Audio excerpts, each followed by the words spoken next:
ये निबाल और माइसा ऐसे क्यों जा रही हैं? हसाम ने गाड़ी पैलेस के पोर्च में खड़ी करते हुए पलट के उन दोनों को मेंशन में दाखिल होते देख के कहा। कहीं फुप्पो ने तो कुछ नहीं कहा? बसाम ने फिक्रमंदी से इस्तफसार किया। मैं देख के आता हूँ। कार का दरवाज़ा बंद करके जैसे ही बसाम पलटने लगा तो अंदर से आती अन्नान पे और उसके पीछे हयाम पे नजर पड़ गई। हयाम का सपाट और अन्नान का गुस्से से सुर्ख पड़ता चेहरा, ये देखकर उसे किसी अनहोनी का एहसास हुआ। अन्नान बिना उनकी तरफ ध्यान दिए बाहर जाने लगी तो फातैन ने आगे बढ़ के उसका बाजू थाम के उसे रोका। हे व्हाट हैपेंड आन? मोहब्बत भरे लहजे में फिक्रमंदी से इस्तफसार किया। हाथ छोड़ो मेरा फातैन, एक एक लफ्ज़ चबा के कहा तो फातैन ने इतनी बदतमीजी पे अपने जबड़े भींच लिए। पहले बताओ मुझे क्या हुआ है, क्यों हो इतने गुस्से में? बाजू को झटका देके अपनी जानिब किया तो अन्नान अपना तवाजुन बरकरार ना रख सकी और सीधा फातैन के फौलादी सीने से टकराई, जबकि फातैन ने बिना किसी की परवाह की अपने दोनों हाथ उसकी कमर पर रख दिए। बताओगी तो जाने दूंगा, वरना ऐसे ही रहता है, फातैन ने कंधे उचका के संजीदा लहजे में कहा तो दानियाल और बसाम ने मुस्कुराहट छुपाने को रुख बदल लिया, जबकि हसाम सब कुछ भुलाए हयाम को देख रहा था, जो सपाट चेहरा लिए अन्नान को देख रही थी, जैसे वो जानती हो कि आगे क्या होने वाला है। हयाम ने सर झटक के कदम आगे बढ़ाए। इस सब के दौरान उसने हसाम को सर्द नज़रों से एक बार देखा और फिर नज़रें फेर ली। फातैन के सीने पे दोनों हाथ रख के अन्नान ने उसे पीछे को धक्का दिया। फातैन अभी आगे बढ़ता कि चेहरे पे पड़ने वाले थप्पड़ ने उसके कदम वहीं रोक दिए। नफरत है मुझे तुमसे, शदीद नफरत। फातैन राजपूत समझे तुम, आइंदा अपने गलीज हाथों से मुझे छूने की कोशिश भी ना करना। अन्नान नफरत भरे लहजे में चिल्लाई थी तो फातैन ने सुर्ख अंगारा होती आंखों से उसे घूरा, जबकि अन्नान झटके से मुड़ी और वहां से निकलती चली गई। मैं चाहता तो इस थप्पड़ का बदला तुमसे अभी ले सकता था, लेकिन इज्जत हो तुम मेरी, लाख गुस्से के बावजूद भी लोगों के सामने तुम्हें बेइज्जत नहीं कर सकता, लेकिन इस थप्पड़ का बदला सूद समेत लूंगा मैं।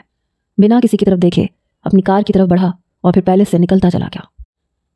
Come on the roof WhatsApp group पे अरहम का मैसेज आया था, जिसमें निबाल और माइसा ने ओके का रिप्लाई किया था। उन तीनों के मैसेजेस देख के हयाम ने हाथ में पकड़ी फाइल लॉकर में रखी और छत की जानिब कदम बढ़ाए। वो जैसे ही छत पे पहुंचा तो उसे वो तीनों कहीं दिखाई ना दिए, लेकिन वहां बने कमरे की लाइट ऑन देख के उसे अंदाजा हो गया कि वो अंदर होंगे। चारों बहनों को पेंटिंग करने का शौक था, वो हमेशा छत पे आके पेंटिंग करती थी और फिर अरहम भी फलांग के यहाँ आ जाता था। पेंटिंग के दौरान कलर खत्म हो जाते या कोई चीज़ चाहिए होती तो उन्हें नीचे जाना पड़ता। फिर उनका शौक देख के रिजवान साहब ने उनकी सहूलत के लिए ऊपर ही एक कमरा बना दिया, जो उनकी बचपन से लेकर आज तक की पेंटिंग्स के साथ भरा हुआ था। हयाम जैसे ही दरवाज़ा खोल के अंदर आई तो उनकी संजीदा शक्लें देख के उसे अंदाजा हो गया कि उसकी बहनें सब बता और पूछ चुकी हैं अरहम से। इसीलिए धीमे कदम रखती अरहम के सामने रखे काउच पे बैठ के दरमियान में पड़े टेबल पे अपना मोबाइल रख दिया। अन्नान नहीं आई? अरहम ने संजीदा लहजे में पूछा तो माइसा ने कंधे उचका दिए। नज़र नहीं आ रही तो मतलब नहीं आई। हयाम ने माहौल में फैले तनाव को हल्का करने के लिए मुस्कुरा के कहा, केस के सिलसिले में तुम जानती हो हयाम के अब सिर्फ तुम ही नहीं, मुझे अन्नान और निबाल की भी ज़रूरत है। अरहम ने लैपटॉप ऑन करते हुए कहा। क्या मतलब भाई? निबाल ने हैरत से इस्तफसार किया तो हयाम ने उसे केस के बारे में बताया। तो अब हमें क्या करना होगा? माइसा ने लैपटॉप अपनी तरफ खिसकाते हुए कहा। इस केस में निबाल हमारी लॉयर होगी, क्योंकि बाहर के बंदे पे यकीन करना रिस्की होगा। अन्नान उन मशहूर शख्सियात को अपने लाइव शो में बेनकाब करेगी। जब जब जो भी इन्फॉर्मेशन हमें मिलेगी या केस जितना आगे बढ़ेगा वो सब लोगों के सामने लाएंगे जो इस गैंग के जुल्म का शिकार हुए थे, जिनमें बिजनेस वूमेन भी होंगी, और उन सब की सपोर्ट हमारे लिए बहुत फ़ायदेमंद होगी। लेकिन इस केस को हम अभी हाईलाइट नहीं करेंगे, पहले इसकी जड़ों तक पहुंचेंगे। जब सब हमारे हाथ में आ जाएगा तो मीडिया को इन्वॉल्व करेंगे, और जब एकदम उनकी जानों पे पड़ेगी तो बस वो खुद को बचाने की कोशिश करेंगे, एक दूसरे को नहीं। और मैं क्या करूंगी इस सब में? माइसा ने मासूमियत से आंखें पटपटाते हुए अरहम से पूछा। तुम सबसे अहम काम करोगी मेरी छोटी सी जान, माइसा की नाक दबाते हुए कहा तो उसने मुंह बसोर के अरहम को देखा। 2 हफ्तों बाद कैसल ग्रुप ऑफ इंडस्ट्रीज़ वालों ने एक पार्टी अरेंज की है, और जहाँ तक मुझे यकीन है वो तुम लोगों को ज़रूर इन्वाइट करेंगे, और वहाँ जाके तुम्हें एक फ़ाइल ढूंढनी है, जबकि मैं और हयाम उसे बातों में उलझाएंगे। वैसे भी हमारी दुश्मनी है, तफसील से बात तो करनी पड़ेगी ना। अरहम की बात पे हयाम ने मुस्कुरा के इस बात में सर हिलाया। अगर ऐसा ना हुआ, रूम से आते हुए निबाल ने पूछा, तो अरहम ने अपने कदम रोक के पलट के उसकी तरफ देखा। फिर उसकी गैर मौजूदगी में ये काम करना पड़ेगा, क्योंकि उस फाइल्स में ही उस गैंग के लीडर्स के नाम है, और उसका भी जो उस गैंग को अपना राज रखने के लिए पैसे देता है। ये सब तुम अन्नान से भी डिस्कस कर लेना। हयाम की तरफ मतवज्जा होकर कहा। मैं बता दूंगी, फिलहाल तो वो मुझसे भी नाराज़ है। हयाम ने कंधे उचका के जवाब दिया तो अरहम हंस दिया। वो तीनों माइसा के चिल्लाने पे चौंके, जो अपने बाजू वाह किए ऊंचा ऊंचा चिल्ला रही थी। राजपूत मेंशन और इसके मज़ाफ़ात में जंग का आगाज़ हुआ जाता है, जबकि माइसा के इस ऐलान पे तीनों के बुलंद कहकहे फिजा में गूंजे थे। वो तीनों उस वक्त दानियाल के नए खरीदे गए फार्म हाउस में बैठे थे। फातैन जब से गया था उसकी कोई खबर नहीं थी। अन्नान को ऐसा हरगिज़ नहीं करना चाहिए था। दानियाल ने कप के इर्द गिर्द अपनी उंगली घुमाते हुए कहा। जो उसने किया वो बहुत कम था। हसाम की बात पे दानियाल ने चौंक के देखा।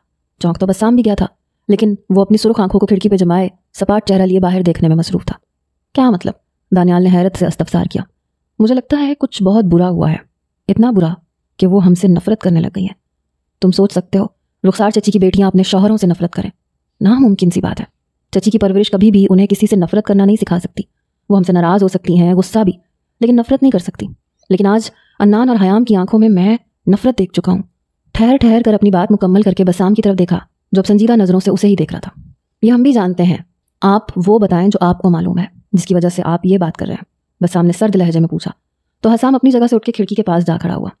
जब हम यहाँ आए तब मैंने इस बात को इग्नोर किया, लेकिन राजपूत मेंशन में काम करने वाली मुलाजिमा से लेकर बाहर खड़े सिक्योरिटी गार्ड तक सब अरहम अंसारी के तैनात किए हुए हैं। राजपूत मेंशन में आने वाले हर बंदे का पहले वो शख्स डाटा निकलवाता है। ना सिर्फ मेंशन बल्कि कंपनी के हर बंदे का भी डाटा उसके पास मौजूद है। जो उसे ज़रा मशकूक लगता है उसे वो निकाल देता है। वो राजपूत मेंशन के बारे में वो सब कुछ जानता है जिससे हम अनजान हैं। मैंने मेंशन में काम करने वाली मुलाजिमाओं से पूछगुछ करने की कोशिश की, लेकिन वो एक लफ्ज़ नहीं बताती। जो भी राज है वो राजपूत मेंशन से जुड़ा है और उसे सिर्फ एक ही शख्स पता लगवा सकता है। हसाम ने अपनी पुश दीवार से लगाते हुए कहा। तो दानियाल ने अबरू उचका के उसे देखा। वो कौन है? बसाम ने उठते हुए पूछा, जिस पर हसाम ने अपने कोट में से मोबाइल निकाल के कोई नंबर डायल किया।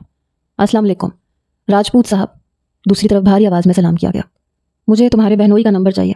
हसाम ने डायरेक्ट मुद्दे की बात की, जिस पे दूसरी जानिब शख्स ने अपने होंठ भींच के कुछ पल खामोशी इख्तियार की। मेरा बहनोई 2 हफ्ते पहले मुझे ब्लॉक कर चुका है। तंजिया लहजे में जवाब मौसूल हुआ। तो हसाम ने गुस्से से मोबाइल को घूरा। वो तुम्हारा और उसका मामला है, मुझे इससे कोई सरोकार नहीं। मुझे नंबर सेंड करो। हसाम ने दबी दबी आवाज़ में घुर्रा के कहा। तो मोबाइल की दूसरी जानिब शख्स ने मोबाइल कान से हटा के गुस्से से देखा। करता हूँ, जवाब देके खड़ाक से फ़ोन काट दिया। जब दूसरे ही पल व्हाट्सएप पे नंबर मौसूल हुआ तो हसाम ने जल्दी से नंबर डायल किया, जिसे पहले तो 2 बार काट दिया गया, जबकि तीसरी बार पहली ही रिंग पे उठा लिया गया। भौंकिए, फाड़ खाने वाले लहजे में चिल्ला के कहा। तो हसाम ने अपनी आंखें बंद की, गुस्सा जब्त किया, जबकि दूसरी जानिब बेड से भागती दिया का बाजू पकड़ के शामीर ने अपने सीने पे गिराया और एकदम करवट बदल के उस पर झुकाया, जो अब शामीर को घूरते हुए देख रही थी, जिस पे शामीर ने बेशर्मों की तरह आंख दबा के होंठ उसके होंठों पे रख दिया। हसाम राजपूत बात कर रहा हूँ। फ़ोन से आने वाली आवाज़ पे शामीर ने अपना चेहरा पीछे किया। ओ, यानी साले साहब के जानने वाले, क्योंकि राजपूतों से उन्हीं का याराना है। शामीर ने मुस्कुराती नज़रों से दिया को देख के कहा। तो हसाम ने हाँ कहा। मतलब की बात करो ताकि मैं सुबह सोच के जवाब दूँ, और उससे पहले मुझे कॉल मत करना। दिया की ब्यूटी बोन पे अपने दहकते हुए होंठ रख के कहा, जिस पे दिया ने शामीर के कंधों पे अपने हाथ रख दिए। माजी जानना है मुझे, ताकि हाल और मुस्तकबिल को बचा सकूं, इससे पहले कि देर हो जाए। हसाम की संजीदा और सपाट आवाज़ सुन के शामीर कुछ पल खामोश हुआ। ठीक है, जिसका माजी जानना है नाम पता भेजो, आगे मेरा काम है, फिर मिलते हैं माजी के साथ। अपनी बात कह के खड़ाक से फ़ोन बंद कर दिया और दिया को देखा, जो अपनी उंगली से उसके सीने पर अपना नाम लिख रही थी। उफ, मेरी बेबी गर्ल, क्यों हो तुम इतनी प्यारी। दिया के गाल पे अपने आँख की माने दहकते होंठ रख के शिद्दत से उन्हें चूमा, जिस पे दिया ने मसनूई गुस्से से उसे घूरा। पूरा 1 महीना गुजार के आई हो ना अपने भाई के घर, मेरी सुनी? अब पूरा 1 महीना उस सब का हिसाब दो, बाकी बाद में देखेंगे। अपनी बात पूरी करके पूरी शिद्दत से वो दिया के होंठों पे झुक के अपनी सांसें दिया की सांसों से उलझा रहा था। सर्दियों की तवील रातों में बेरब्त गुफ्तगू तावक्ते सहर, खामोशी के सिलसिलों में कहीं तुम्हारी सरगोशियों की लहर, बेनाम आंसुओं के सेले रवा में सिसकियों का मोहूम सा वक्फा, मुझे अब तलक याद है वो आवाज़ मोहब्बत का पहला मरहला। The war is began. Maysa का मैसेज पढ़ के अन्नान ने मोबाइल डैशबोर्ड पे फेंका। इतना कुछ जान जाने के बाद भी उस शख्स का लम्स अन्नान को आज भी अपने चेहरे पे महसूस हो रहा था। दिमाग बुरी तरह से मलामत कर रहा था, जबकि दिल जो कह रहा था वो अन्नान सुनना ही नहीं चाहती थी। अभी वो इन्हीं ख्यालों में गुम थी कि सुनसान सड़क पे किसी को गिरे हुए देखा। कार को 4-5 कदम दूर रोक के इर्द गिर्द का जायज़ा लिया। ये जगह इस्लामाबाद से थोड़ी आगे थी, जहाँ उनका फार्म हाउस था। वो अक्सर यहाँ आती जाती रहती थी, लेकिन हमेशा एक साथ। आज वो गुस्से में अकेली ही आ गई थी। अपने बैग में से उसने पिस्टल निकाला। जैसे उसका शोबा था, उसमें उसको कई धमकियाँ मौसूल होती थीं। कभी अटैक भी करवाए जाते थे जब वो किसी सियासी पार्टी को बेनकाब करती थी, लेकिन हयाम और अरहम हमेशा उसकी ढाल बने रहे। कार का दरवाज़ा खोल के वो बाहर आई, इर्द गिर्द नज़र दौड़ाई। कोई जी रूह दूर दूर तक नजर ना आया। सामने पड़ा वजूद वाकई कोई मासूम था, तो उसे फिक्र भी थी। पिस्टल को बेल्ट में उड़सते हुए कदम आगे बढ़ाए। जैसे ही अन्नान उस वजूद के पास पहुंची, उसे इर्द गिर्द कहीं खून ना दिखा, लेकिन फिर भी उसने झुक के उस वजूद को सीधा करना चाहा। जैसे ही अन्नान ने कंधों से थाम के उसे सीधा किया, उस शख्स ने आंखें खोल के अन्नान के चेहरे पे मुक्का मारना चाहा। वो जो खुद को पहले ही हर तरह की सिचुएशन के लिए तैयार किए बैठी थी, बर वक्त ही उस शख्स का हाथ अपने चेहरे पे पहुंचने से पहले ही पकड़ के मरोड़ दिया। फिजा में आदमी की दिल खराश आवाज़ गूंजी। अन्नान ने अपनी मुट्ठी का मुक्का बना के सामने वाले की नाक पे मारा, जिससे वो दर्द से बिलबिला उठा। अभी अन्नान उठती कि उसे सड़क की दूसरी अतराफ से 5 आदमी आते हुए दिखाई दिए, जिनके चेहरे पे नकाब थे। अपनी घबराहट पे काबू पाके अन्नान ने उठ के उन सब की तरफ देखा। उस पर अटैक हो जाते थे, जैसे डराने के लिए गाड़ी पे फायरिंग हो जाना, एक्सीडेंट करवाने की कोशिश। लेकिन ये पहली मर्तबा था जिसमें वो एकदम घबरा गई। दाईं तरफ से आने वाले आदमी ने आगे बढ़ के अन्नान को थामना चाहा, जिस पर अन्नान ने टांग मार के उसे पीछे गिराया। अभी वो उसकी तरफ ही मतवज्जा थी कि पीछे से एक आदमी ने उसे कंधे से खींचा, जिसके बायस वाइट शॉर्ट फ्रॉक जिसके बाजू नेट के थे वो खींचने से फट गई और उस आदमी के नाखून कंधे से बाजू तक निशान छोड़ते चले गए। अन्नान ने तड़प के अपने बाजू को देखा जहाँ स्किन उतरने की वजह से जगह जगह खून की बूंदें नुमाया हो रही थी। अपनी कोहनी को पीछे करके उस शख्स की पसली पे मारा जिसपे वो कराह के रह गया। उन सब बहनों ने कराटे सीखे हुए थे, लेकिन आज वो दिमागी तौर पे पहले ही परेशान थी और अब ये सब बहुत गैर मुतवक्के था। वो चाह के भी कुछ नहीं कर पा रही थी। बाईं जानिब से एक आदमी अपने हाथ में रॉड लिए अन्नान की जानिब बढ़ा, जिसे देख के वो नीचे झुक गई। उसका वार खाली गया। नीचे झुक के अन्नान ने उस शख्स के घुटने पे वार किया, जिसके बायस वो मुंह के बल गिरा। साली कुतिया, पहले तो तुझे सिर्फ मारना था, अब तेरी सारी गर्मी भी खत्म करेंगे, नीचे गिरने वाले शख्स ने चिल्ला के कहा। अभी वो मूर्ति के नीचे गिरे शख्स ने उठ के अन्नान का स्कार्फ गले से खींचा, जबकि दूसरे ने चाकू निकाल के वार किया, जो पहले से जख्मी बाजू को और जख्मी करता चला गया। तकलीफ की शदीद लहर अन्नान को अपने रगो पैर में सिरायत करती महसूस हुई। स्कार्फ इतनी जोर से पीछे की तरफ खींचा था जिसके बायस वो पीठ के बल नीचे को गिरी। तकलीफ की शिद्दत से आंखें लबालब आंसुओं से भर गई। पीछे लगी हुई पिस्टल अपनी कमर में धंसती हुई महसूस हुई, जबकि जख्म से निकलने वाला खून पल में पूरे बाजू को लहूलुहान कर गया। नीचे गिरने पे पिस्टल याद आई तो अपना हाथ कमर के पीछे ले जाना चाहा। गले में स्कार्फ फिरने की वजह से शदीद जलन महसूस हो रही थी। हाथ को हरकत करने से पूरे वजूद में दर्द की लहरें महसूस हुई। अभी वो हाथ पीछे लेके जाती कि एक आदमी ने उसके हाथ पे अपना पाँव रख के बुरी तरह से मसला, जिसपे अन्नान ने बमुश्किल अपनी चीख का गला घोंटा। वो बहनें तो अपनी तकलीफ को अपनों से भी छुपाती थीं, ये तो फिर दुश्मन थे, तो कैसे अन्नान राजपूत अपनी बेबसी उन पे वाजे करती।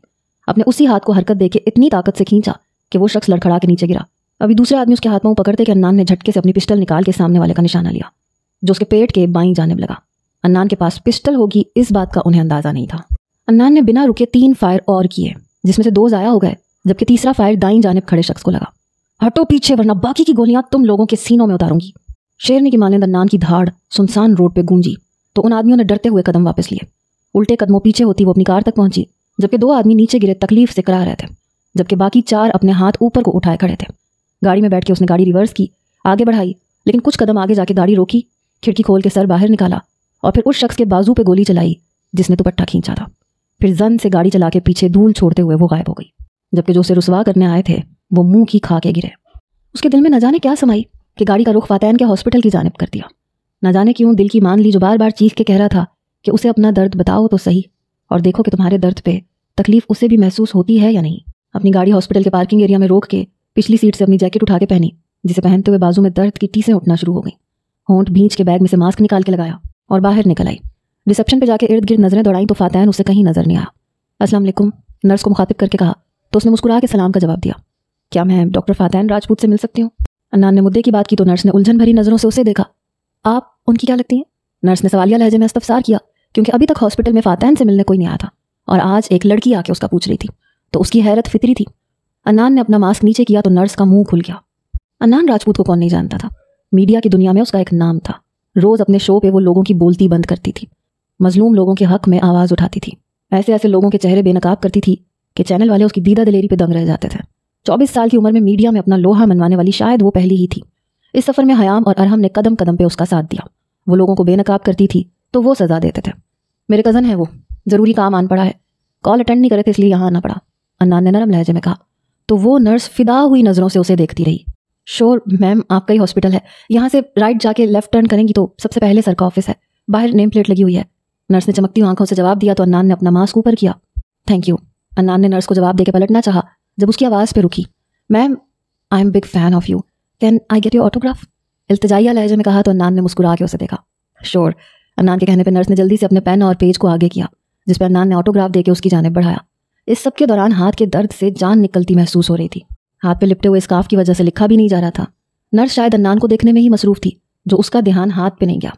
दर्द अब बर्दाश्त से बाहर था, इसलिए ज़बरदस्ती होंठों पे मुस्कुराहट सजा के नर्स के थैंक यू का जवाब दिया और पलट के तेज़ तेज़ कदमों से फातैन के ऑफिस की जानिब बढ़ी। वो जो पेशेंट की फाइल रीड करने में मसरूफ था, दरवाज़ा खुलने की आवाज़ पे सर उठा के सामने देखा। अपने सामने उस दुश्मन जहाँ को देख के नज़रें कुछ पल के लिए साकत हो गई, लेकिन शाम वाली हरकत याद करके गुस्से की शदीद लहर वजूद में सिरायत कर गई। तो फातैन एक झटके से अपनी जगह से उठा, जबकि अन्नान दरवाज़ा लॉक करके उससे पीठ लगा के खड़ी हो गई और अब वो अपनी जानिब आते फातैन को देख रही थी। अभी फातैन गुस्से से कुछ कहता जब कांपते हाथों से अन्नान ने जैकेट की जिप खोली। अन्नान की इस हरकत पे फातैन के कदम अपनी जगह पे जम गए। जैसे जैसे वो जिप खोल रही थी, गर्दन के जख्म वाजे होने लगे, जबकि लहू लुहान शर्ट देख के फातैन को अपनी जान निकलती महसूस हुई। आन सरगोशी की सूरत में अल्फाज अदा हुए जो शायद फातैन राजपूत को खुद भी सुनाई ना दिए। दुख, तकलीफ, बेयकीनी, न जाने कितनी कैफियत में उस वक्त फातैन राजपूत खुद को महसूस कर रहा था। अपने बाएं कंधे से जैकेट उतार के अब दाएं से उतारनी चाहिए तो दर्द सिसकियों की सूरत इख्तियार कर गया। वो जो तब नहीं रोई थी जब उस शख्स ने इतनी बुरी तरह से उसे मसला था, اب اپنے سامنے فاتحین کو پا کے ان آنسوؤں کو روک نہ سکی۔ کوشش کے باوجود بھی جب جیکٹ نہ اتار سکی تو فاتحین کی جانب دیکھا جو خون چھلکاتی آنکھوں سے عدنان کے بازو کو ہی دیکھ رہا تھا۔ فا سسکی بھر کے اسے پکارا تو فاتحین ہوش میں آیا اور پل میں عدنان کے پاس پہنچا، اسے اپنے بازوؤں میں بھر کے سائڈ سے پرے صوفے پہ لا کے بٹھایا، کانپتے ہاتھوں سے جیکٹ اتاری، زخم دیکھ کے اپنے جبڑے بھینچ لیے، جبکہ عدنان نے آنکھیں بند کر کے صوفے کی پشت سے ٹیک لگا لی۔ سوال جواب بعد میں کرنے کا سوچ کے وہ میڈیکل باکس لایا جو روم میں فائلز والی چھوٹی سی الماری میں موجود تھا۔ بازو کی پٹی کرتے ہوئے فاتحین کی آنکھیں پل میں نم ہوئی، نظریں اٹھا کے عدنان کو دیکھا جو شاید بے ہوش ہو چکی تھی یا کمال کا ضبط رکھتی تھی، جبکہ اس سب کے دوران فاتحین کو اپنے دماغ کی شریانیں پھٹتی ہوئی محسوس ہوئیں۔ چہرہ بالکل سپاٹ تھا، جبکہ آنکھیں آگ سی تپش لیے سب کچھ جلا کے بھسم کرنے کا ارادہ کیے ہوئے تھیں۔ ہاتھ کی انگلیوں پہ نظر پڑی تو وہ سوجی ہوئی تھیں، اس کے دل کی دھڑکنیں بے ہنگم ہوئیں، بری طرح سے لب کچلتے ہوئے اسکارف ہاتھ سے اتارا۔ جیسے جیسے وہ اسکارف اتار رہا تھا فاتحین راجپوت کا دل کر رہا تھا دنیا جلا کے بھسم کر ڈالے۔ ایک بے اختیار آنسو پلکوں کی باڑ توڑ کر عدنان کے زخمی ہاتھ پہ گرا تو فاتحین نے اپنے لب اس زخم پہ رکھ کے مسیحائی کرنی چاہی، پٹی کر کے ٹیوب ہاتھ میں تھامی، عدنان کے قدموں سے کھڑا ہو کے اس کی دائیں جانب اپنا گھٹنا فولڈ کر کے صوفے پہ بیٹھ گیا، ہاتھ سے بال عدنان کی گردن سے پیچھے کیے تو خود کو انگاروں پہ لوٹتے پایا۔ سفید رنگت غصہ ضبط کرنے کی کوشش میں لال ہو چکی تھی، گردن کی نسیں واضح ہونے لگی تھیں، نظریں گردن سے ہوتی ہوئی کندھے پہ گئیں جس پہ ناخنوں کے نشان تھے، خود پہ ضبط کر کے ٹیوب زخموں پہ لگا کے نیچے باکس کے پاس پھینک دی، اپنا بازو عدنان کے سر کے نیچے سے گزار کے اس کا سر اپنے سینے پہ رکھ دیا، عدنان کے بالوں میں انگلیاں چلاتے ہوئے اسے پرسکون اور خود کے اشتعال پہ قابو پانے کی کوشش کی۔ اپنی پاکٹ میں ہاتھ ڈال کے موبائل نکالا اور میسج ٹائپ کیا، یہ کار شام 6 بجے کے بعد سے کس کس جگہ پہ گئی، مجھے وہاں کی مکمل فوٹیج چاہیے، اور جس جگہ پہ اس پہ اٹیک ہوا اور جس نے کیا وہ سب مجھے کل تک چاہیے۔ میسج سینڈ کرنے کے بعد عدنان کی طرف متوجہ ہوا۔ فا سرگوشی سے بھی کم آواز میں عدنان نے فاتحین کو پکارا۔ جی جانے فا، فاتحین نے جذبات کی آنچ لیے گمبھیر لہجے میں عدنان کا چہرہ اپنے ہاتھوں میں بھر کے کہا تو عدنان نے بمشکل اپنی آنکھیں کھول کے اس کی جانب دیکھا۔ فاتحین کا لہجہ جتنا نرم تھا آنکھیں اتنی وحشت اور جنون لیے ہوئے تھیں، جنہیں دیکھ کے عدنان بھی کام گئی۔ عدنان نے خشک پڑتے ہونٹوں پہ زبان پھیر کے انہیں تر کیا تو فاتحین نے مخمور ہوتی نظروں سے عدنان کی یہ حرکت دیکھی۔ اپنے ہونٹوں پر فاتحین کی نظریں محسوس کر کے عدنان نے پیچھے ہونا چاہا تو فاتحین نے کمر میں بازو ڈال کے اسے خود پہ گرا لیا۔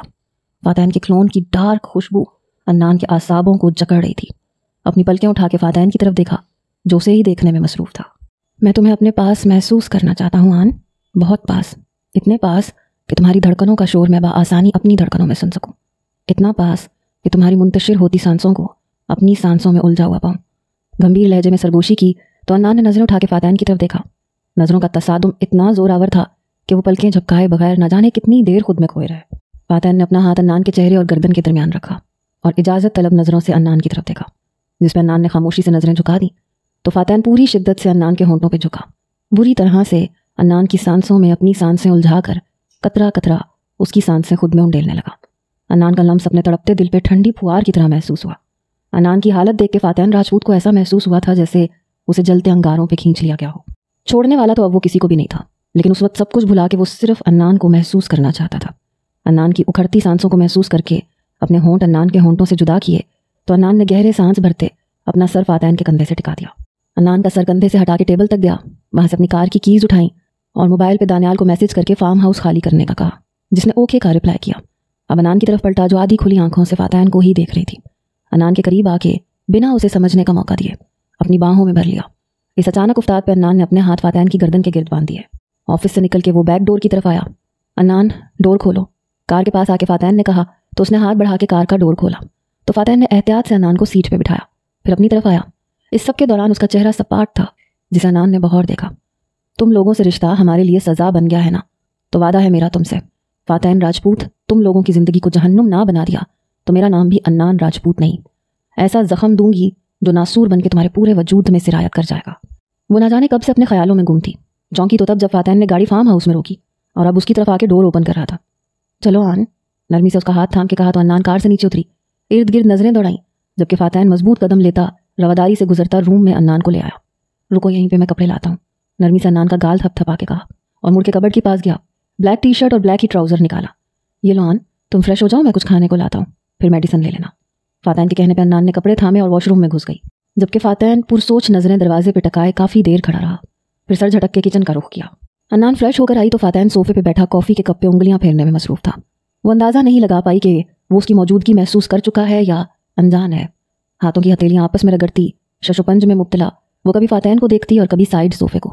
फिर हिम्मत करके फ़ातैन के साथ ही जाके बैठ गई, जो अभी भी अपने अमल में मसरूफ़ था। अन्नान ने अपना हाथ फ़ातैन के हाथ पे रखा, जिसने गर्दन घुमा के अपने करीब बैठी अपनी मताए हयात को देखा, जो उसी के कपड़े पहने सीधा उसके दिल में उतर रही थी। अपने बेलगाम होते जज्बात पे काबू पाके सैंडविच की प्लेट अन्नान की जानिब खिसकाई। फिनिश इट आन, तनबीह लहजे में कहा तो अन्नान ने सैंडविच उठा लिया। ये मेडिसिन भी लेनी है, सो हरी अप। मेडिसिन प्लेट के पास करते हुए कहा तो फ़ातैन के संजीदा लहजे पे अन्नान ने सर इस बात में हिला दिया, जबकि फ़ातैन सोफ़े की पुश्त से सर टका के अपने दोनों हाथ सर के नीचे बांध के बगौर अन्नान को देखने लगा। फ़ातैन की नज़रों की तपिश अपनी पीठ पे महसूस करके अन्नान को अपनी रीढ़ की हड्डी में सनसनाहट महसूस हुई। अन्नान ने जल्द अज जल्द मेडिसिन खा के वहाँ से उठना चाहा। फ़ातैन जो तब से अन्नान की हरकत बगौर देख रहा था, उसके उठने का इरादा भांप के अपनी गिरफ्त में उसकी कलाई पकड़ के अपनी तरफ खींचा। अन्नान जो उठने लगी थी अपनी कलाई पे लगने वाले झटके से संभल ना पाई और फ़ातैन के कुशादा सीने से आ टकराई। फ़ातैन की हरकत पे शदीद नागवारी महसूस हुई, मगर खुद पे जब्त किया और घबराई नज़रों से फ़ातैन की तरफ देखा, जो सपाट चेहरे से अन्नान को ही देख रहा था। स्टॉप डूइंग दिस ड्रामा आन, दबे दबे लहजे में गुर्रा के कहा तो अन्नान को अपनी जान निकलती महसूस हुई। कि क्या मतलब फ़ा? डरते हुए नज़रें उसकी नज़रों में गाड़ के पूछा तो फ़ातैन के होंठों पे तंजिया मुस्कुराहट आई, जबकि डर तो वो हकीकत में गई थी। तुम क्यों भूल जाती हो मिसेस फ़ातैन राजपूत कि मैं तुम्हारे बचपन का साथी होने के साथ साथ तुम्हारी रूह का साथी भी हूँ। मैं तो तब भी तुम्हें समझ जाता था जब तुम्हें बोलना तक नहीं आता था, तो तुम्हें क्यों लगा कि तुम्हें समझने के लिए अब मुझे अल्फाज की ज़रूरत पड़ेगी? अपनी गिरफ्त अन्नान की कमर पे मजबूत करते हुए कहा तो अन्नान तकलीफ से सिसक पड़ी। वो नहीं जानता था कि उसकी कमर पे भी चोट लगी है, और अन्नान ने उसे बताना गवारा नहीं किया था, क्योंकि वो जानती थी कि वो वहाँ भी मरहम लगाता जो अन्नान बर्दाश्त ना कर पाती। क्या मतलब? फ़ातैन की गिरफ्त नरम करने पे कुछ उलझ के पूछा। अन्नान के चेहरे से बाल हटाते हुए उसके चेहरे पे फूंक मारी तो अन्नान ने अपनी आंखें ज़ोर से मींच ली। तुम्हें पता है, जब तुम छोटी होती थी तो अगर मुझसे गलती हो जाती तो तुम मुझसे बात तक नहीं करती थी, कोई ना कोई सज़ा ज़रूर देती थी। वैसे तुम्हारे साथ खेलने के लिए तुम्हें मनाना पड़ता था, लेकिन जब तुमने बदला लेना होता तो तुम खुद ही आ जाती थी मेरे पास, और मैं हमेशा इस बात पे खुश हो जाता था। लेकिन वो अन्नान ही क्या जो बदला लिए बिना रह जाए। सारा दिन खेलती रहती थी, और फिर जब पापा या मामा पास आते तो चिल्ला चिल्ला के रोना शुरू कर देती, और जब तक वो मुझे डांट ना देते तुम्हें सुकून नहीं मिलता था, और जब बदला पूरा हो जाता तो फिर तुम एटीट्यूड दिखाती थी। और फिर मेरी एंग्री बर्ड को ये क्यों लगा कि अब मैं ये समझ नहीं पाऊंगा, जो लड़की 7 घंटे पहले मुझसे नफरत का इजहार करके गई थी अब ये एकदम से अपने मरहम के लिए मेरे पास आ गई। तुम्हें कुछ अजीब नहीं लग रहा? जहाँ तक मैं तुम्हें जानता हूँ माई एंग्री बर्ड, तुम किसी को ना पसंद करो तो मरते हुए उससे पानी लेके ना पियो। मुझसे तो नफरत का इजहार किया गया था। आईब्रोज का के तंजिया लहजे में इस्तफसार किया तो अन्नान ने खून ख्वार नज़रों से फ़ातैन को घूरा और अपने दोनों हाथ उसके सीने पर रख के उठ खड़ी हुई। इस सब के दौरान हाथ में तकलीफ तो हुई, लेकिन अपनी अना और गुस्से में उसे मुकम्मल नज़रअंदाज कर गई, जबकि फ़ातैन मुस्कुराती नज़रों से उसे ही देख रहा था। हाँ है मुझे तुमसे नफरत, शदीद नफरत है। सुना तुमने फ़ातैन राजपूत, तुमसे जुड़ी हर चीज़ से नफरत है, उस रिश्ते से भी जो तौक की माने मेरे गले में लटका है। अन्नान ने चिल्ला के कहा तो गुस्से से फ़ातैन की रगें तन गई। अपने जबड़े भींच के आग बरसाती नज़रों से अन्नान को देखा। और जानते हो क्या फ़ातैन, अपनी ज़िंदगी में आगे बढ़ने के लिए मैं इस तौक को उतार फेंकूंगी। तमस्कुराना लहजे में कहा तो अन्नान की इस बात पे फ़ातैन का ज़ब्त जवाब दे गया। अपनी जगह से उठ के एक जस्ट में वो अन्नान तक पहुंचा और उसके बाल अपनी मुट्ठी में दबोच लिया। जस्ट शट अप अन्नान, अगर मजीद एक लफ्ज़ कहा तो बुद्धि से ज़ुबान खींच लूंगा तुम्हारी। आग सी तपिश ली अन्नान के चेहरे पर गुर्राया तो अन्नान को अपनी जान निकलती महसूस हुई। तुमने क्या सोचा तुम्हारे आगे झुकता चला जा रहा हूं तो कुछ भी बकवास करना शुरू कर दोगी, और फ़ातैन राजपूत सुन लेगा। तुम्हारे इस दिल में मौजूद हर एहसास पे सिर्फ मेरा हक है। अन्नान के सीने पे दिल के मकाम पे अपना हाथ रखेगा तो अन्नान का हया शर्म शर्मिंदगी से चेहरा तप उठा, बल्कि हया के बोझ से भारी होती झुक गई। फ़ातैन ने दिलचस्पी से यह मंजर देखा और ये लड़की कहती है इसे मुझसे नफरत है। तुम क्यों नहीं समझ रही आन कि जिससे नफरत हो उसके करीब आने पे चेहरे पे गुलाल नहीं खिलते। फ़ातैन ने बेबसी से अपने लब कुचल डाले, जबकि अन्नान ने अपने लरसते बाएं हाथ से फ़ातैन का हाथ हटाना चाहा तो उसने अन्नान की उंगलियों में ज़बरदस्ती अपनी उंगलियां उलझा के उसका हाथ पीछे पुश्त से टका दिया। तुम्हें पता है आन कि मर्द कितना अना परस्त होता है। कोई औरत उससे ऊंची आवाज़ में मुखातिब हो जाए तो अना का मसला बना लेता है, और तुमने आज क्या किया? आंखें मूंदे अपना सर अन्नान के सर से टकाते बोझल और गंभीर लहजे में कहा। फ़ातैन की गर्म सांसों की तपिश से अन्नान को अपना चेहरा झुलसता महसूस हुआ। नींद की वजह से आंखों के आगे अंधेरा छाया तो खुद को गिरने से बचाने के लिए फ़ातैन की शर्ट दबोची और आंखों में नींद का खुमार लिए फ़ातैन की तरफ देखा, जो गहरे सांस भरता अन्नान की सांसों को खुद में इनहेल कर रहा था। ये देख के जिस्म का सारा खून अन्नान को अपने चेहरे पे सिमटता महसूस हुआ। खुद पे अन्नान की नज़रों की तपिश महसूस करके आंखें वाह की तो अन्नान की आंखों में नींद का खुमार देख के होंठ मुस्कुराहट में ढले। फ़ातैन ने जानबूझ के उसे नींद की गोली दी थी ताकि वो आराम करे। वो जानता था कि जब वो उसे बताएगा तो वो यहाँ से जाना चाहेगी, और फ़ातैन नहीं चाहता था कि वो लड़ झगड़ के उसके दिल में बदगुमानी बढ़ाए। गुस्सा, नाराज़गी या चाहे नफ़रत ही करो, लेकिन मेरे पास और मेरी ही रह के करो। दूर जाने का सोचना भी मत मिसेस। کیونکہ یہ ناممکن ہے۔ تنبیہ لہجے میں عدنان کی نیند بھری آنکھوں میں اپنی آنکھیں گاڑ کے کہا، جبکہ عدنان نے بند ہوتی آنکھوں سے اپنا سر فاتحین کے سینے سے ٹکا دیا تو فاتحین نے اسے باہوں میں بھر کے کمرے کا رخ کیا۔ عدنان کو کروٹ کے بل لٹا کر سائڈ ڈرا سے ٹیوب نکالی اور پھر بنا کسی ہچکچاہٹ کے اس کی شرٹ اوپر کی، اس کی پیٹھ پہ نرم ہاتھوں سے ٹیوب لگائی۔ وہ اس کے سسکنے پہ ہی جان چکا تھا کہ ضرور کوئی چوٹ ہوگی اور وہ انا کی ماری اسے نہیں بتائے گی، اسی لیے فاتحین نے اپنی گرفت نرم کر دی تھی۔ جھک کے زخموں پہ اپنے دہکتے ہونٹ رکھے فاتحین کے لمس پہ عدنان کسمسائی، ٹیوب واپس رکھ کے دروازہ لاک کیا، بیڈ کی جانب آتے اپنی شرٹ اتار کے صوفے پہ اچھالی، کمفرٹر کھول کے عدنان پہ دیا اور اس کے ساتھ نیم دراز ہو کے عدنان کو اپنی باہوں میں بھر لیا۔ اف، اپنا آپ پکا زن مرید لگ رہا ہے، تھپڑ کھا کے بھی باہوں میں بھرے بیٹھو، غصہ کہاں غائب ہو جاتا ہے یار میرا تمہیں دیکھ کے۔ عدنان کے چہرے کی طرف دیکھ کے بے بسی سے کہا، جو چہرے پہ معصومیت سجائے سو رہی تھی۔ عدنان کو اپنے اتنا قریب دیکھ کے فاتحین کو اپنا آپ بہکتا محسوس ہوا تو سر جھٹک کے ہاتھ بڑھا کے لیمپ آف کیا اور آنکھیں موند کے سونے کی کوشش کی، جو کہ ناممکن ہی تھا۔ صبح عدنان کی آنکھ کھلی تو خود کو فاتحین کے مضبوط حصار میں قید پایا، جو اسے تکیے کی طرح دبوچے عدنان کے بائیں کندھے پہ سر رکھے اور کمر پہ دونوں ہاتھ باندھے سو رہا تھا۔ عدنان کچھ لمحے تو سوئی جاگی کیفیت میں فاتحین کو دیکھتی رہی، پھر کل کی تلخ باتیں یاد آتی اس کا حصار توڑ کے اٹھ کھڑی ہوئی، گھڑی پہ نگاہ دوڑائی تو صبح کے 6 بج رہے تھے۔ پلٹ کے فاتحین کو دیکھا جو عدنان کے اٹھنے پہ کروٹ بدل چکا تھا اور اب باہوں میں عدنان کی جگہ تکیہ تھا۔ عدنان کے اندر جلن کا احساس پیدا ہوا، نفرت بھری نظروں سے تکیے کو گھورا۔ کمینہ، محبت کرتا ہے اور مجھ میں اور تکیے میں فرق ہی نہیں پتا، دانت پیس کے کہا تو کروٹ بدل کے لیٹے فاتحین نے دانتوں تلے ہونٹ دبا کے بمشکل اپنا کہا روکا، جبکہ عدنان تن فن کرتی اس کی سائڈ آئی، وہاں سے فاتحین کی گاڑی کی چابی اٹھائی اور خون خوار نظروں سے فاتحین کو گھورتی دروازہ کھول کے باہر نکلتی چلی گئی۔ جبکہ عدنان کے جانے کے بعد فاتحین جلدی سے اٹھا، موبائل اٹھا کے کال ملائی جو پہلی ہی بیل پہ ریسیو کر لی گئی۔ میڈم میری کار میں گئی ہے، جب تک خیریت سے گھر نہ پہنچ جائے پیچھا کرتے رہنا اور جہاں گڑبڑ لگے سوچنے سمجھنے کے بجائے سیدھا اڑا دینا، سرد لہجے میں کہا تو دوسری طرف سے جی سر کہہ کے کال کاٹ دی گئی، جبکہ فاتحین کھڑکی سے عدنان کو جاتے ہوئے دیکھ رہا تھا۔ دیکھیے مسٹر، پولیس کو کیا پتا ہے یا آپ انہیں کیا بتا رہے ہیں وہ الگ معاملہ ہے، لیکن آپ جب کوئی وکیل ہائر کرتے ہیں تو اسے سچ ہی بتانا پڑتا ہے تاکہ وہ اس حساب سے کیس کو دیکھے۔ ایسا کیوں؟ سامنے بیٹھے شخص نے تلخ لہجے میں پوچھا تو نبال نے دل میں اسے 100 سلواتیں سنائی۔ اگر آپ نے چوری کی ہے تو بتانا پڑے گا، کیونکہ پھر میں ان پوائنٹس کو دیکھوں گی جو آپ کو مجرم ثابت کر رہے ہوں گے، اور ہر وکیل اپنے کلائنٹ کو بچانے کے لیے ان چیزوں کو جھٹلائے گا اور دوسرے فریق پہ الٹ دے گا۔ دیکھیں، جب آپ یہ بتائیں گے کہ آپ نے چوری کب اور کیسے کی، تب میں وہ باتیں نوٹ کر کے اس آدمی پہ ڈال دوں گی، جہاں آپ ہوں گے وہاں اسے ایڈجسٹ کر دوں گی، نبال نے سنجیدہ لہجے میں کہا تو اس آدمی نے بغور نبال کو دیکھا، جس پہ نبال نے دانت پیسے۔ کچھ دن پہلے نبال کے پاس ایک غریب آدمی آیا تھا، اس کا کہنا تھا کہ اس کے مالک کے آفس سے کسی نے پیسے چرا لیے اور الزام اس پہ لگا دیا اور سب اسی کے خلاف ہیں، لیکن اس سے امجد نامی شخص پہ شک ہے کہ چوری اس نے ہی کی ہے۔ اب وہ خود کو بچانے کے لیے اس غریب آدمی پہ الزام ڈال رہا ہے۔ نبال نے انہیں یقین دلایا کہ جو وہ کرتا ہے اس کو کرنے دیں، کیس آپ ہی جیتیں گے۔ اب وہ یہاں بیٹھی اس شخص کی باتوں کو ریکارڈ کرتی عدالت میں اسے ڈبل کراس کرنے کی پلاننگ بنا رہی تھی کہ تبھی کسی کے مکہ مارنے پہ امجد کرسی سے نیچے گرا تو نبال ہڑبڑا کے اٹھی، لیکن جیسے ہی نظر سامنے گئی تو چہرے کا رنگ فک ہوا۔ دانیال جو کہ نبال سے ملنے کے لیے کوٹ آیا تھا تو اسے پتہ چلا کہ وہ سامنے کیفے میں گئی ہے، تو دانیال بھی ادھر ہی آ گیا۔ جیسے ہی دانیال نے آ کے کیفے میں نظر دوڑائی تو ایک جگہ ٹھٹک کے رک گیا۔ نبال کسی 25-26 سال کے آدمی کے ساتھ بیٹھی بات کر رہی تھی اور وہ آدمی اسے ایکس رے کرتی آنکھوں سے دیکھنے میں مصروف تھا۔ صاف ظاہر تھا کہ اس کا دھیان باتوں سے زیادہ باتیں کرنے والی پہ ہے۔ اس منظر نے دانیال کے وجود میں آگ لگانے کا کام کیا۔ کسی بکھرے ہوئے شیر کی طرح تن فن کرتا وہ اس شخص کی جانب بڑھا اور بنا اسے دیکھنے اور سمجھنے کا موقع دیے اتنی زور سے اس کے جبڑے پہ وار کیا کہ وہ منہ کے بل کرسی سے نیچے گرا، جبکہ نبال ہڑبڑا کے اٹھی اور مارنے والے کی طرف دیکھا۔ دانیال نے خون خوار نظر نبال پہ ڈال کے آگے بڑھا اور اس امجد نامی بلا کو سیکنڈز میں دھنک کے رکھ دیا۔ دانیال پلیز چھوڑے، دانیال کا بازو پکڑ کے روکنا چاہا، جس نے گردن موڑ کے خون چھلکاتی آنکھوں سے نبال کو دیکھا۔ ہمت بھی کیسے ہوئی میری بیوی کو گھٹیا نظروں سے دیکھنے کی؟ پھر سے اس شخص کو مارتے ہوئے گھرایا تو نبال نے ڈر کے قدم پیچھے لیے، جبکہ لوگ کھڑے تماشا دیکھ رہے تھے۔ وہ جانتی تھی کہ اگر دانیال نے اسے نہ چھوڑا تو اس کے مخالفین اس بات کو ضرور اچھالیں گے کہ نبال راجپوت کے شوہر نے ایک مظلوم شخص کو پیٹا، جبکہ معصوم تو وہ اسے کہیں سے بھی نہیں لگ رہا تھا۔ ہمت کر کے نبال آگے بڑھی اور دانیال جو ایک ہاتھ سے اس شخص کا کالر پکڑے دوسرے ہاتھ سے اس کے چہرے کا نقشہ بگاڑنے میں مصروف تھا، دانیال کا وار کرتا ہاتھ بازو سے تھام کے نیچے سے گزر کے اس کے سامنے کھڑی ہو گئی، جس پہ دانیال نے دھکا دے کے اس شخص کو نبال سے دور کیا اور کمر میں ہاتھ ڈال کے نبال کو اپنے قریب کر لیا۔ اف پری، اگر تمہیں لگ جاتی۔ پل میں خون خوار تاثرات نرمی میں بدلے، آنکھوں میں محبت اور فکر مندی واضح ہونے لگی۔ مجھ سے تو بات ہی مت کریں دانی۔ دانت پیس کے اسے گھورا اور اس کا حصار توڑ کے باہر کی جانب قدم بڑھائے۔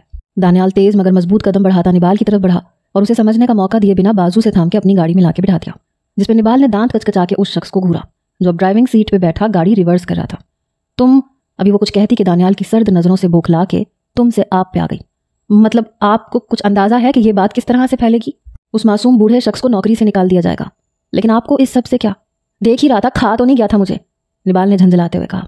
تو دانیال نے ایک دم سے بریک لگائی، جس میں نبال کا سر ڈیش بورڈ سے لگتے لگتے بچا۔ ابھی وہ سنبھلی بھی نہ تھی جب دانیال نے کندھوں سے تھام کے اس کا رخ اپنی جانب کیا۔ نبال کو دانیال کی انگلیاں اپنی جلد میں دھنستی ہوئی محسوس ہوئیں۔ کوئی تمہیں میرے علاوہ دیکھے تو دیکھے بھی کیوں؟ لال بھبو کا چہرے لیے نبال کے چہرے پہ دھاڑا تو نبال نے تکلیف اور ڈر کے باعث اپنی آنکھیں میچ لیں۔ دانی مجھے درد، ہاتھ ہٹائیں، کپکپاتے منت بھرے لہجے میں کہا تو دانیال نے گرفت اور بڑھا کے اپنی جانب کھینچ لیا۔ درد؟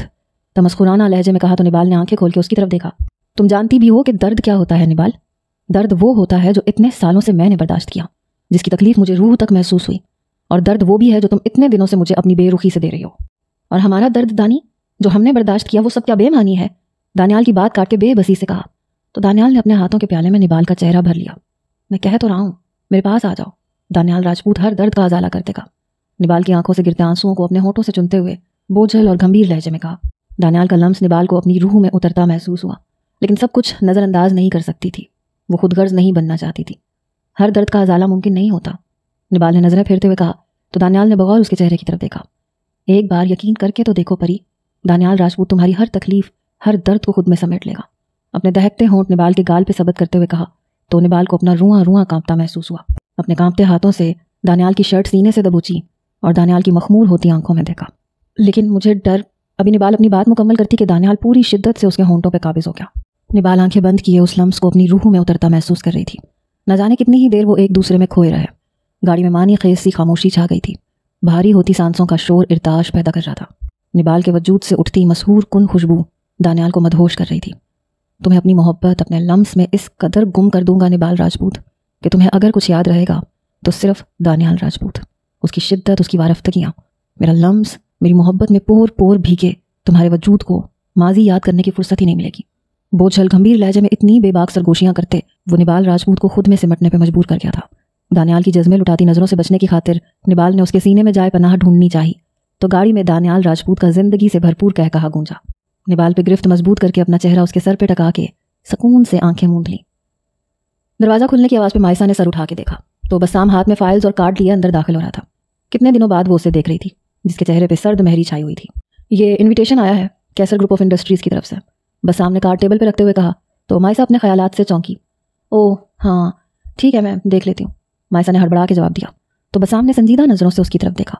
اسے وہ بات ابھی تک نہیں بھول رہی تھی، جب بھی یاد کرتا تھا ہر بار اپنا وجود جلتے انگاروں پہ پاتا تھا۔ اس فائل پر تمہارے اور حیام کے سائن بھی چاہیے، مائسا کو نظروں کے حصار میں رکھ کے کہا تو اس نے اس بات میں سر ہلایا۔ اس کے لیے آپ کو آنے کی کیا ضرورت تھی؟ کسی سیکرٹری کو بھیج دیتے، مائسا نے سرسری سا کہا، کیونکہ اسے یہی تھا کہ وہ اپنا کام چھوڑ کے اپنی کمپنی سے یہاں آیا ہے صرف سائن اور کارڈ دینے، اور اب وہ واپس جائے گا۔ مگر مائسا کی یہ بات بسام کو تیش دلا گئی۔ نہیں، سیکرٹری کو کیوں بھیجتا؟ تمہیں دیکھنے کے لیے مرا جا رہا تھا نا، اسی لیے 7 سمندر پھلانگتے ہوئے یہ فائل خود ہی لے کے آ گیا، کیونکہ اس سے سنہری موقع تو تمہارے دیدار کے لیے مجھے ملنا ہی نہیں تھا نا۔ بلا وجہ بات کا بتنگڑ بناتے ہوئے سرد لہجے میں چلایا۔ اتنے دنوں سے وہ خود کو ایک اندیکھی آگ میں جلتا محسوس کر رہا تھا، اور جب اتنے دنوں بعد وہ سامنے آئی تو وہ کہہ رہی تھی کہ کسی اور کو بھیج دیتے۔ یہ بات بسام راجپوت کا دماغ خراب کر چکی تھی، جبکہ مائسا ہونکوں کی طرح منہ کھولے اسے دیکھ رہی تھی کہ اس نے ایسا بھی کیا کہہ دیا جو وہ ایسے بھڑک رہا ہے۔ اب یہ منہ کھولے ٹکر ٹکر کیا دیکھ رہی ہو؟ بسام نے انگلی سے کھلے منہ اور پھیلی آنکھوں کی طرف آنکھیں چھوٹی کر کے اشارہ کیا تو مائسا نے سٹ پٹا کے اپنا منہ بند کیا۔ اپنے دماغ سے یہ غلط فہمی نکال دو کہ تمہیں دیکھنے کے لیے ایسے چھوٹے چھوٹے بہانوں کی ضرورت ہے مجھے۔ میری ملکیت ہو تم، جب چاہے حق سے آ کے دیکھ سکتا ہوں، اور اگر کبھی خود نہ آ سکا تو تمہیں اپنے پاس بلا سکتا ہوں۔ اپنے دونوں ہاتھ ٹیبل پہ رکھ کے مائسا کی جانب جھکتے ہوئے کہا، جبکہ مائسا حیرانگی سے اسے دیکھ رہی تھی۔ کیسا عجیب شخص تھا، کہاں کی بات کہاں لے گیا؟ میرے کہنے کا مطلب یہ نہیں تھا، اپنے خشک پڑتے ہونٹوں پہ زبان پھیر کے کہا۔ بسام کے وجود سے اٹھتی ڈارک پرفیوم کی خوشبو مائسا کو اپنے حواسوں پہ چھاتی محسوس ہوئی۔ کرسی کو پاؤں کی مدد سے پیچھے کو دھکیل کے بسام سے دور ہونا چاہا، جس کی نظروں سے یہ حرکت پوشیدہ نہ رہ سکی۔ تمہارے کہنے کا جو بھی مطلب تھا، لیکن میرا مطلب صاف تھا، اور اس پارٹی کے لیے جو ڈریس میں بھیجوں گا تم وہی پہنو گی۔ نہ پہننے کی صورت میں یہ کام بنا کسی ہچکچاہٹ کے میں خود سر انجام دوں گا، اسی لیے بنا چوں چرا کیے پہن لینا، ورنہ دوسری صورت میں اگر میں بہک گیا تو میری جان لیوا قربت بھی برداشت کرنی پڑے گی۔ بے باک لہجے میں آنکھ دبا کے کہتا سیدھا ہوا اور جھپٹنے کے انداز میں فائل مائسا کے ہاتھ سے لی اور تن فن کرتا چلا گیا، جبکہ مائسا ابھی بھی نہ سمجھی کی کیفیت میں اسے جاتے ہوئے دیکھ رہی تھی۔ مائسا، ارہم کی آواز پہ مائسا اور نبال نے اس کی طرف دیکھا۔ جی بھائی، تمہیں نہیں لگتا جو عورت تم لوگوں کے ساتھ اتنا برا کر سکتی ہے، اس نے حسام لوگوں کے ساتھ کیا کچھ نہیں کیا ہوگا جو اس کے پاس تھے؟ ارہم نے پرسوچ لہجے میں کہا تو نبال نے چونک کے اسے دیکھا۔ لیکن وہ ایسا کیوں کریں گی جبکہ ان کی بیٹیاں بسام اور حسام کو پسند کرتی ہیں؟ مائسا نے الجھن بھرے لہجے میں استفسار کیا तो अरहम ने दोनों की तरफ देखा, सिर्फ हसाम और बसाम को, फातैन और दानियाल को नहीं। हकीकत क्या है वो जल्द पता चल जाएगी, मगर मैं तुम सबको यही कहूँगा कि अपनी नाराज़गी में अपना रिश्ता ख़राब मत कर लेना। ये ना हो जब हकीकत सामने आए तो तुम लोगों के रिश्ते ख़राब हो चुके हों। इसलिए जब तक सब कुछ वाजे नहीं हो जाता तुम लोग ना उनसे लड़ोगी। लेकिन खैर छोड़ो, इसके बिना तुम लोगों का गुजारा ही नहीं। ये कोशिश करना कि सामना कम से कम हो। बाकी जिस दिन फाइल हाथ लग गई और उस शख्स का नाम पता लग गया जो इस सब के पीछे है तो सब वाजे हो जाएगा। फ़ोन की आवाज़ पे मायसा अपने ख्यालात से चौंकी। अरहम की बातें उन्हें काफ़ी हद तक ठीक भी लगी थी। हयाम का नंबर देख के कॉल उठाई। मैं फ्री हूँ, लंच करने के लिए जा रही हूँ, तुम चलोगी? हयाम के कहने पे मायसा ने कार्ड देखा। मैं भी फ्री हूँ, और अहम बात यह कि कैसर ग्रुप ऑफ इंडस्ट्रीज़ का इन्विटेशन कार्ड आया है, 6 दिन बाद पार्टी है। ठीक है तुम आ जाओ नीचे, मैं बस पहुँचने वाली हूँ। हयाम ने कह के फ़ोन रख दिया, जबकि मायसा अपना बैग उठाती दरवाजे की जानिब बढ़ी। क्या हो गया नान, क्यों तरसी हुई शक्लों से उन्हें देख रही हो? निबाल ने झंझला के कहा, क्योंकि आज हयाम और मायसा ने पार्टी में जाना था, और जब से वो तैयार होने के लिए रूम में आई थी अन्नान मुंह बना के उन्हें ही देख रही थी। क्यों ना बनाऊं मुँह? हाँ, इन्हें पता है कि अपनी किसी पार्टी में नहीं जाती मैं। सियासत की बातें दिमाग घुमा देती है मेरा। इन्हें ख्याल करना चाहिए ना मेरा। क्या था मुझे भी साथ ले जाती? पहले चिल्ला के और आखिर में मुंह बसोर के कहा। तो निबाल ने घूर के अन्नान को देखा। वो बिजनेस पार्टी है, फैमिली पार्टी नहीं है, वरना तुम्हें मैं क्यों ना लेके जाती। हयाम ने अपना ड्रेस बेड पे रखते हुए कहा, जिसपे अन्नान मुंह बसोर के उसे देखने लगी और सोफे पे लेट के कुशन मुंह पे रख लिया। मायसा ने अपनी ड्रामेबाज बहन की हरकतों पे तासुफ से सर हिलाया। इतने में दरवाज़ा नॉक हुआ तो निबाल ने जाके खोला। ये क्या है? मुलाजिमा के हाथ में खूबसूरत सा गिफ्ट बॉक्स देख के निबाल ने हैरत से इस्तफसार किया। जी ये बसाम साहब दे के गए हैं, कह के गए हैं कि अगर ये ड्रेस ना पहना तो जो धमकी दी थी वो उसे पूरा करने में देर नहीं लगाएंगे। मुलाजिमा जैसे जैसे बता रही थी मायसा का चेहरा हया और शर्मिंदगी से लाल पड़ता जा रहा था, जबकि अन्नान एक ही जस्ट में उठ के दरवाजे तक गई और मुलाजिमा के हाथ से बॉक्स पकड़ लिया। क्यों नहीं पहनेंगी? मुलाजिमा को घूर के कहते हुए पलटी, जबकि मुलाजिमा अपनी मैडम के घूरने पे सटपट आ गई और फ़ौरन वहाँ से गायब हुई। नहीं आन, मैं यही पहनूंगी, मायसा ने अपनी फ्रॉक आगे करते हुए कहा, जिसे अन्नान ने झपटने के अंदाज में पकड़ा, जबकि मायसा हवन्नकों की तरह अपनी बहन का नदीदापन देख रही थी। और निबाल का बस नहीं चल रहा था कि उसका सर फाड़ दे। अजीब हरकतें कर रही थी आज, जबकि हयाम अपना ड्रेस लेकर ड्रेसिंग रूम में चली गई। ये मैं पहनूंगी, तुम बसाम वाला ड्रेस पहनोगी, समझी? अन्नान ने बड़ी बहन होने का रोब दिखाते हुए कहा। तो मायसा ने गहरी सांस भर के उसे देखा और इस बात में सर हिलाया। ठीक है पहन लें आप, और ये दे मुझे, देखूं तो सही कैसी ड्रेस है। मायसा ने हाथ आगे करते हुए कहा तो अन्नान ने उसे बॉक्स पकड़ा दिया। मायसा ने बेड पे रख के बॉक्स देखा, जो कि वाइट कलर का हार्ट शेप बॉक्स था, जिसपे रेड कलर की बटरफ्लाइज बनी हुई थी। मायसा ने जैसे ही बॉक्स खोला उसमें रेड कलर की बहुत ही खूबसूरत फ्रॉक थी, जिसे देख के वो मबहूत हो गई। मायसा ने फ्रॉक बाहर निकाली तो वो उसके पाँव तक लंबी थी, जबकि ऊपर से वो स्लीवलेस थी। सीने से शुरू होकर कमर तक उस पर डायमंड्स जुड़े हुए थे। अन्नान ने बॉक्स में देखा तो शॉर्ट जैकेट थी, जिसे सीना और बैक मुकम्मल तौर पे कवर हो जानी थी। मायसा ने अन्नान को देखा, जो मानी खेज नज़रों से उसे ही देख रही थी। अब आप जाएंगी तो मैं रेडी होंगी ना? मायसा ने दांत पीस के कहा। तो अन्नान ने इस बात में सर हिलाया और बाहर की जानिब कदम बढ़ाए। मेरी मानो तो जैकेट के बगैर ही जाना, फिर देखना कैसी आग लगती है उस बसाम राजपूत को। दरवाजे पे जाके पलट के कहा तो मायसा ने तासुफ से सर हिलाया। तभी हयाम बाहर आई, ब्लैक कलर की घेरदार बारबी फ्रॉक पहने। वो मायसा को सच में बारबी ही लगी। बहुत प्यारी लग रही हैं आप, बिल्कुल बारबी जैसी, मायसा ने खुल के मुस्कुराते हुए कहा। तो हयाम ने मिरर में अपना अक्स देखा। दोदिया रंगत उस रंग में और भी खिल गई थी। चॉकलेट ब्राउन बाल कमर पे झूल रहे थे, ग्रे आंखें उदासी लिए हुए थी। एक ऐसी बारबी जो अपने शहजादे की तलाश में निकली तो पोर पोर लहू लुहान हो गई। खारदार रास्तों ने पाँव के साथ साथ रूह को भी जख्मी कर डाला। एक तल्ख मुस्कुराहट के साथ हयाम ने अपने अक्स को देखा। आंखों में सरूर है, बातों में गरूर है, छलके छलके छलके। डिम रंग बिरंगी लाइट्स और म्यूजिक की तेज धुन ने माहौल को ख्वाबनाक बनाया हुआ था। बसाम जो कि मायसा को पिक करने गया तो मुलाजिमा से पता चला कि वो और हयाम अरहम के साथ चली गई हैं। तब से अपने आप को अंगारों पर लौटता हुआ महसूस कर रहा था। वो रैश ड्राइव करके पहुंचा था, लेकिन वो अभी तक नहीं आई थी, जबकि यही हाल हसाम का था। उसका बस नहीं चल रहा था कि अरहम नामी बला का गला दबा दे, जो हर वक्त उसकी बीवी का साया बना रहता है। बसाम जिसकी नज़रें दरवाजे पर टिकी हुई थीं, हॉल में दाखिल होती मायसा को देख के साकत हो गई। वो जानलेवा हद तक खूबसूरत लग रही थी। हसाम जिसकी पुश्त दरवाजे की जानिब थी और बसाम के साथ खड़े शख्स से बातें करने में मसरूफ़ था, बसाम ने मुंह खोले हसाम के कंधे पे हाथ रख के पीछे की तरफ किया।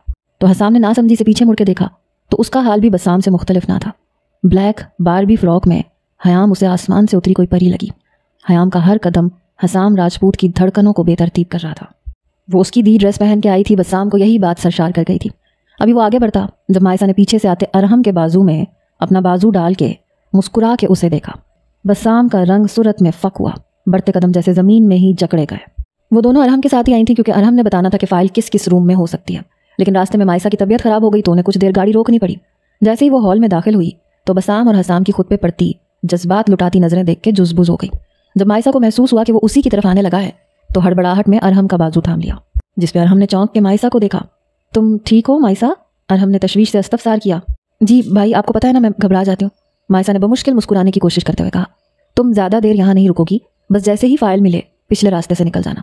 और हमने हाथ थपथपा के कहा, जबकि ये मंजर किसी को आग लगाने का काम कर रहा था। एकदम से सारी लाइट्स बंद हो गई तो हॉल मुकम्मल अंधेरे में डूब गया। जाओ मायसा, लिफ्ट साइड पे सीढ़ियाँ हैं, उस तरफ से जाना है, सामने से नहीं। और हमने झुक के सरगोशी की तो मायसा ने हिम्मत करके कदम आगे बढ़ाए। तभी स्पॉट लाइट ऑन हुई और सीढ़ियों से कैसर हयात मगरूराना चाल चलता हुआ नीचे आ रहा था। एक हाथ में शराब का गिलास जबकि दूसरा हाथ अपनी गर्लफ्रेंड की कमर में था। सब लोग उसकी जानिब मतवज्जा हो चुके थे। बस सामने स्पॉटलाइट की रोशनी में मायसा को ढूंढना चाहा, मगर वो उसे कहीं ना दिखी। हयाम ने नफरत से नजरें फेरी। उस शख्स को देख के अपने कौन कौन से जख्म याद नहीं आए थे। अरहम जो हयाम से 2 कदम आगे खड़ा था, जब वेटर ने आके उसके हाथ में एक चिट पकड़ाई, अरहम ने तंजिया मुस्कुराहट से कैसर हयात को देखा जो उनकी जानिब ही देख रहा था। There is a surprise for you in basement. Chit पे लिखी तहरीर पढ़ के अरहम ने हयाम को देखा। उसके हाथ में भी एक चिट थी। अरहम ने आंखों से तसल्ली दी और फिर नामहसूस अंदाज में एक कदम पीछे लिए और दरवाजे से बाहर निकलता चला गया। जबकि हयाम ने अपनी चिट खोली। 3rd floor. 2 लफ्ज़ पढ़ के हयाम को मायसा की फिक्र हुई जो कि 2nd फ्लोर पे थी। चिट को अपने हाथ की मुट्ठी में बुरी तरह से मसला। इस दौरान लाइट्स फिर से बंद हो चुकी थीं। ये सारा अमल 5 मिनट में हुआ था। हयाम अंधेरे में एहतियात से कदम भरती लिफ्ट साइड पे बनी सीढ़ियों की जानिब आई जहां लाइट्स ऑन थीं। 2 कमरों तक तो मायसा देख चुकी थी और अरहम की हिदायत के मुताबिक जो चीज़ अजीब लगे उसे आगे पीछे करके देख लेना। शायद रूम में कोई सीक्रेट जगह हो। 2 रूम्स में वो ऐसा करके आई थी। अब ये तीसरा रूम था जो कि एक साइड पे था। मायसा ने कबर्ड, ड्रॉ सब देख लिया मगर कहीं कुछ भी नहीं था। उफ, क्या करूं? मायसा ने बेबसी से कमरे में नज़र दौड़ाते हुए कहा, जब नज़र वॉशरूम के दरवाजे की राइट साइड पे लगी पेंटिंग पे गई। अजीब शख्स है, वॉशरूम के दरवाजे पे कौन पेंटिंग लगाता है? सर झटक के मोबाइल निकाल के हयाम को मैसेज करना चाहा तो दिमाग में एकदम से कुछ क्लिक हुआ। अजीब। मायसा ने सूरत से नज़रें उठा के पेंटिंग को देखा। अपने कदम पेंटिंग की तरफ बढ़ाए। अब वो बहुत पेंटिंग को देख रही थी। हाथ लगा के उसे जगह जगह से छू के भी देख लिया, फिर भी कुछ नहीं हुआ। मुझे लग रहा है आज मुझ में किसी पुलिस वाले की रूह आ गई है जो हर चीज़ पे शक कर रही हूँ। मुस्कुराते हुए सर झटका और एक बार फिर कोशिश की। इस बार पेंटिंग को दोनों किनारों से थाम के राइट साइड पे किया, फिर भी कुछ नहीं हुआ। कुछ हो ना हो मज़ा बहुत आ रहा है। हंसते हुए अब उसको लेफ्ट साइड पे किया तो क्लिक की जोरदार आवाज़ आई। मायसा उछल के पीछे हुई। तभी दीवार 2 हिस्सों में बट गई। मायसा ने डरते डरते कदम अंदर रखे। नहीं, अगर ये बंद हो गई तो? दिमाग में आने वाली बात पे मायसा जल्दी से बाहर आई। इर्द गिर्द नज़र दौड़ाई तो सोफ़ा नजर आया। उसे घसीटते हुए दीवार के दरमियान में रखा और अंदर दाखिल हो गई। ऐसे लग रहा है किसी जिन का कमरा हो।